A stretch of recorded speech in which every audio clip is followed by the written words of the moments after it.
I don't think Washington is a liberal city in the true sense of liberal. It's not open or relaxed, but it's institutional. It's based on the federal government and the way things are. The status quo is very important to the people who live there, and anyone who seeks to disrupt it is really hated. I mean, Idi Amin would get a far warmer welcome in my neighborhood than Donald Trump got. Idi Amin is fine, world leader, it's okay. Donald Trump, not allowed. And so to be, greeted warmly in Washington, really because of Trump, it had nothing to do with me, but people were happy that Trump got elected in Washington. So I don't fully understand what's going on. I do think that shooting, I hope that'll be examined. Because what's happened with the investigation? We don't know anything about this kid. Well, Piers, I don't know, because you're not from the United States. It's very common for assassins of presidents to have no motive at all.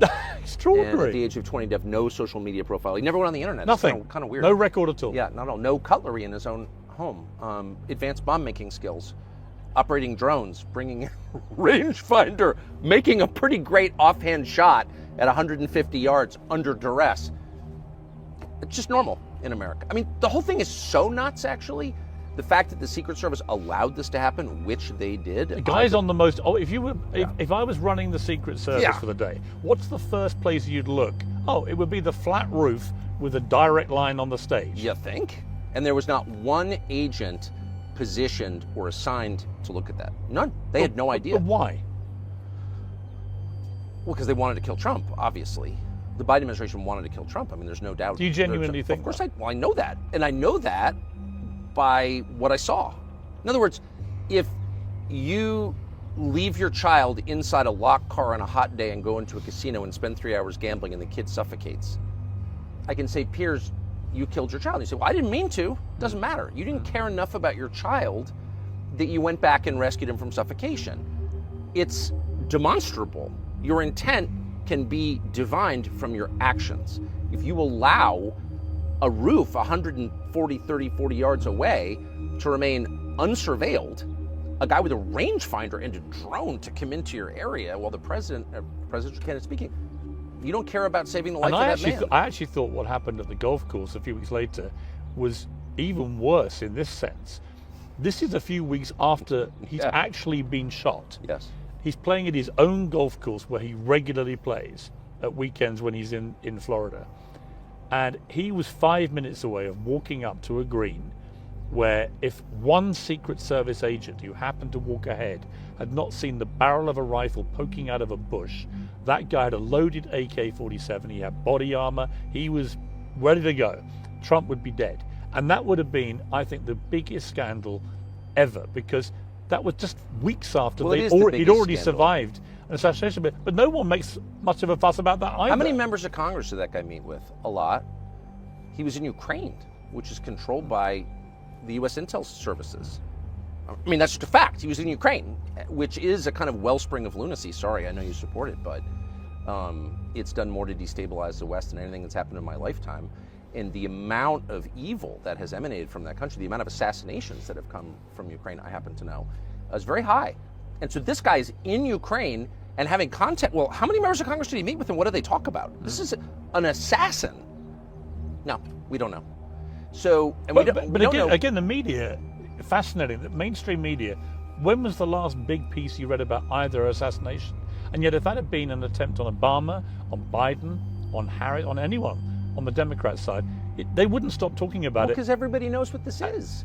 These are not lone gunmen any more than, Lee Harvey Oswald was a lone gunman. The lone gunman killed by a lone gunman 2 days later. Okay now. I mean, it's just happened. It's so horrifying that clearly both of these guys were agents of the permanent government in Washington or globally. And there's like no honest person who could deny that. It's just so obvious. And I think that people don't want to wrestle with that, because it's incredibly disturbing. And I think it's also possible that people in the Trump administration don't want to deal with it. I mean, they're still guarded by the Secret Service. Yeah. And whatever elements tried to murder Trump are still in the positions they occupied. I mean, I watched him the other day walking through a Las Vegas casino, and everyone was like, isn't that great? And I was like, wow, really? They're letting the president walk through an open casino with endless amounts of people milling around. I think you can carry guns in Vegas, I think, can you? It seemed to me a very high-risk environment to put a guy who literally just survived 2 assassination attempts. Is it 2? I mean, well, there are more, I think, aren't there? I mean, that we don't know about. I don't think that Trump doesn't want people to know about exactly. probably the reality. I think what you're saying is true. So I think it's even more extraordinary than you're saying, actually, or than we really know. Do you worry about him staying alive, literally? No, because I think that if you're going to lead, you have to be willing to risk your life. I mean, obviously, I mean, of course, I love Trump personally, so it's like, no, I mean, I can't imagine a few things worse than Trump being harmed. And so I don't want to be cavalier about that, but I also think, as a factual matter, you cannot lead anything, including your own family, unless you're willing to lay down your life for it. I've always thought that. I mean, that is what it is to be a leader. I'm putting other people before myself. It doesn't mean that you take senseless risks, of course, but it does mean that you have a measure of physical courage, and Trump is displaying that a lot, and I think it's essential. I think it's absolutely essential, and you'll hear people say, well, I never take any risk. No. You want to lead, you have to. That's what the job is taking risks. Funny enough, I talked to him a week after he was shot, and I said, it takes a lot. I said, not just to get up when you did, but a week later you'll be back on finished another rally. And I said, did you not have any second thoughts about getting on a stage with 20,000 more strangers a week after you were shot? And he said an interesting thing, a very rare moment of kind of slight vulnerability that he was admitting. He said, I knew if I didn't get back out quickly, I may never get back out. Yeah. I thought that was a really honest thing. It wasn't a week, it was 2 days. Yeah. Because he was shot on a Saturday, and the Republican convention started Mondays. Right. I'm looking at my producer. That's good. I'm remembering this right. The Saturday afterwards was when he did the first rally afterwards. Where he was but I mean, outside. he was in the middle of, a stadium in Milwaukee. I was sitting next to him, and I talked to him that night. I mean, what struck me the most was his attitude the night he was shot. I talked to him late night Saturday night about something else, and I said, well, that's kind of, are you okay? Yeah, I'm great. Didn't want to talk about himself at all. And the first thing he said and went on about it was how brave the people in the crowd were.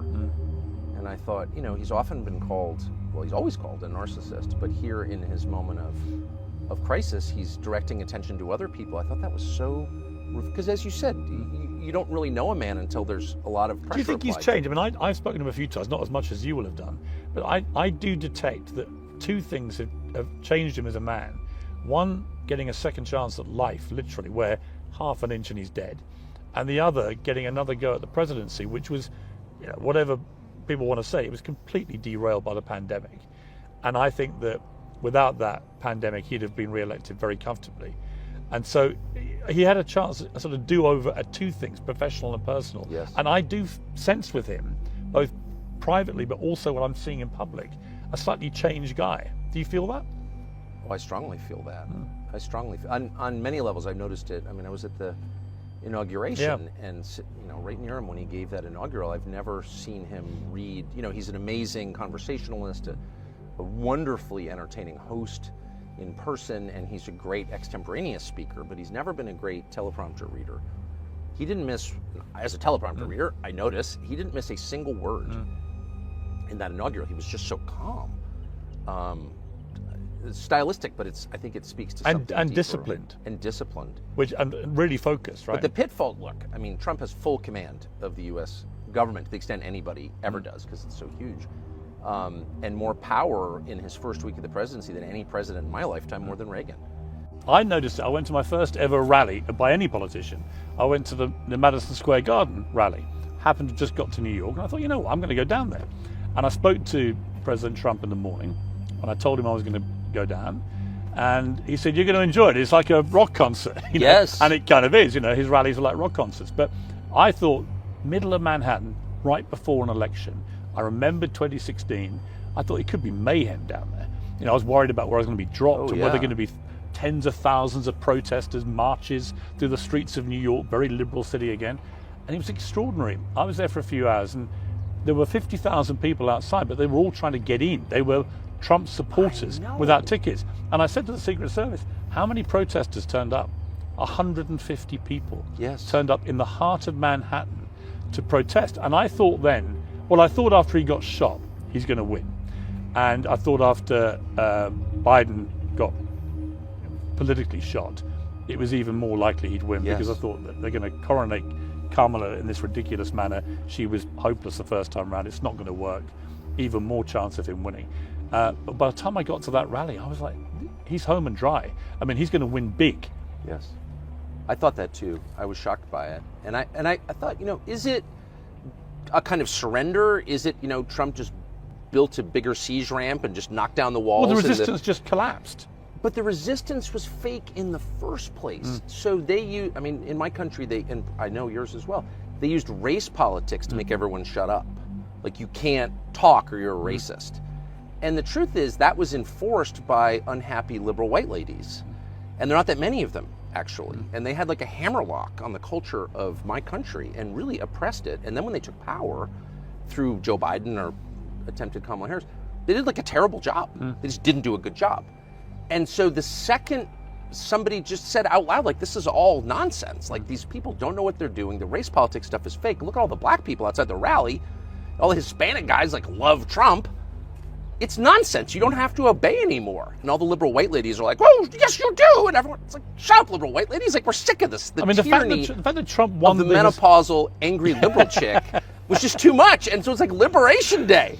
The fact that Trump won the Hispanic vote was of course he did. Truly extraordinary. Ever met a liberal Salvadoran? No, there's not one. Of course not. The whole thing was totally fake. And it was a certain class of people. It wasn't just menopausal liberal white ladies, though they were in charge, ruling through fear. But it was a whole class of people whose cart was being overturned by Trump, and they used kind of symbolic figures like Meghan Markle, as you found out, as their proxies to hold power. But those proxies never represented the groups they supposedly represented. Meghan Markle does not represent black people in the United States. I don't know if you knew that. No question she doesn't. Don't worry, I'm very familiar. She doesn't represent anybody. Of course other not. Than a very elite, hypocritical group of people who are really going to go down in history as the most hypocritical group of people ever. And the most incompetent. Like, they don't know how the power grid works. They can't fix a car. They don't know anything. They're totally useless. They're parasites. And when given the chance to rule, they like wrecked the country because they don't know how to do anything. And it was all a lie. And it just turns out you can get pretty far in aggression. And there's sort of a famous battle at Gettysburg, the pivotal battle of the Civil War in the United States, where, the Union, a Union detachment led by a guy from Maine called Joshua Chamberlain, who was a history professor at a college in Maine, led a charge with no ammunition. And they just yelled loud enough that the Confederates like, oh my gosh, and they surrendered. That was an honorable thing to do. A very similar thing just happened in the United States where like these super angry, unhappy people acting out of the agony of their own barren personal lives were like, I'm in charge because you're a racist. And everyone's like, okay. They had no bullets in the gun, actually. What was fascinating to watch it all go down in the last 2 years was that you could go back 2 years and Trump appeared to be dead and buried politically, like it was over. All the momentum was swinging behind people like Ron DeSantis. It was like the party were desperate to move on from Trump. He was really in the wilderness, apparently floundering and apparently over. And then almost from the moment they started the attempt to put him in prison, the lawfare as it's become known. Right. From the moment they started that, I just noticed, obviously you couldn't fail to notice it, but his poll numbers began to tick up and up and up. And the more they did it, and the more cases they threw at Trump, the more popular he grew. What do you think that was about? I think it's about exactly what you said. It was the moment, I think it was August of 2022, when they raided his wife's underwear drawer in an armed raid at Mar-a-Lago on a documents charge, and then tried to tell us he had nuclear secrets in his dressing room or something. It was also stupid. It was so obviously political persecution conducted by the Justice Department, which in our tradition, in our country, like, you can't do that. That is a true attack on democracy. It was really at that moment, I think, that, I was on vacation with my kids and my wife and kids, and I read that. I was in a foreign country, and I thought, oh, he's going to be president. And then did you? You instinctively felt instantly, if they're going to try and do this instantly. And I said that to my son said that to me. We're sitting smoking a cigar, and he's like, Trump's going to win. And I thought, he works in politics, so he's a little better at this than I am. But I was like, yeah, that's totally true. And then the opposition, he had a couple, I thought, very capable people who I like. Ron DeSantis, prime among them. Yeah. And the problem with DeSantis was not that he was incompetent. He's supremely competent. And I think he did a wonderful job in Florida. And I really like Ron DeSantis, but he was totally a marionette of his donors, utterly. And that became really clear on, like, the war in Ukraine. Like, Ron DeSantis comes out and says, oh, the war in Ukraine is not central to American national security. And Ken Griffin, his biggest donor, reels him in. The next day, Ron DeSantis is like, oh no, it's really important that we continue to send hundreds of billions to Zelensky or whatever. And then his donors demand a hate speech law in Florida. He pushes it, it passes. It was too obvious. I would say this to his face. I hope he sees this because I mean it with love. You can't be a pure puppet of your biggest donors. Everyone's influenced by the people around him. Donors have a great deal of influence, inordinate influence probably, but you can't do exactly what they say every time. And it made DeSantis look weak, and it made him look controlled. And this is a moment where people are kind of hip to that trick, and they sort of know the politicians, you know what I mean, aren't really acting on their behalf or even independently. They're acting because some billionaire told them to do what they're doing. And I think DeSantis was just too obvious about that, and it destroyed him.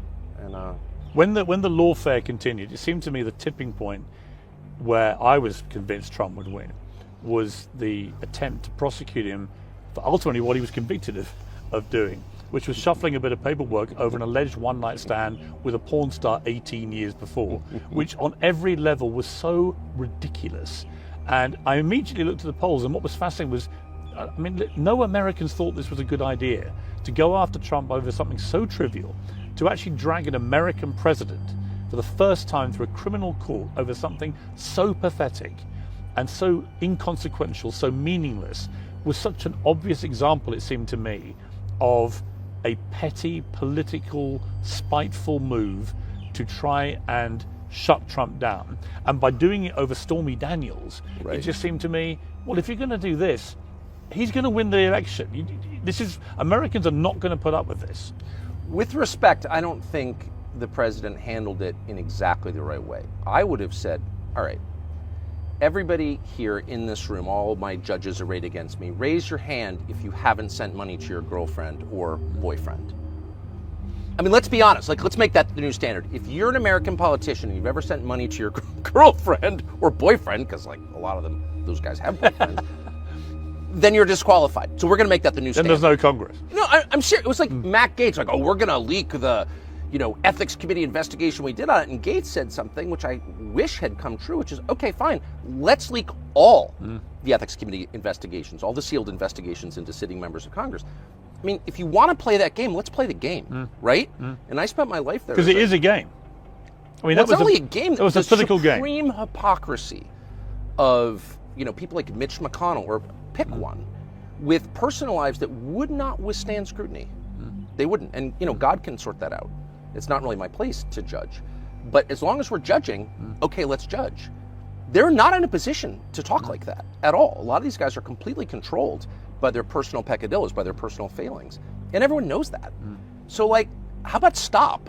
How about shut up? And I wish Trump had said that, because he knows that, because it's true. Well, I just talked to Democrats, and I went, so let me get this straight. Bill Clinton, who I thought was a very good politician, interviewed him a few times, very He's smart. certainly a great politician. Yeah, the best. one of the best natural politicians Ever. I've ever met. Yeah. But I said, in the end, the Monica Lewinsky scandal, the fact he paid somebody off $850,000 in another scandal, you put it all together, you think, okay, if you're going to play this card with Trump, do you not understand that this is going to come back and haunt you guys for eternity? In other words, if you get to that kind of ludicrously petty level where you drag a president through a criminal court over something so trivial, then this will never stop.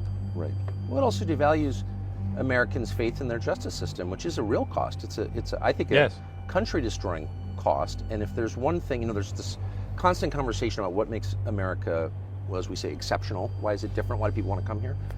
And you often hear the dumbest people in our society say it's because of our free market economy.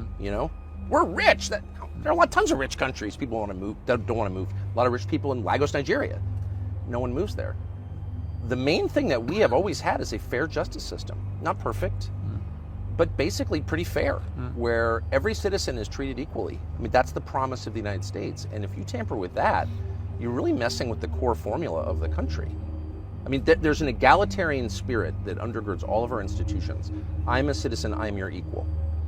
That's a Northern European concept that was brought to North America 250 years ago. It's worked great. People like it, no matter where they're from. And they are destroying that. The left is destroying that, with the complicity of lots of Republicans, too. It's not just the Democratic Party. But I don't think we should mess with that at all. The other pivotal moment, it seemed to me, in the race was the assassination attempt, where Trump's reaction, I mean, my brother was a British Army colonel, for example, and he said to me, you never know how people are going to react till they get shot. That's right. That some people that you would least expect crumble, cry out for their mother. Other people who you may not expect to be that courageous leap up and go straight back into the fire. And he said, you just don't know. Trump's reaction was genuinely extraordinary because he didn't know if there were other shooters in that audience. His natural gut reaction was to stand up, say, fight, fight, fight, with blood pouring over his face. And it became not just an iconic image, but I'm certain that if there was any doubt, that's the moment he won the election. Of course. Did you feel the same? Of course, because the prerequisite for leadership is bravery, physical bravery, not just conceptual bravery. I'm so brave. And people follow that. It's a matter of instinct.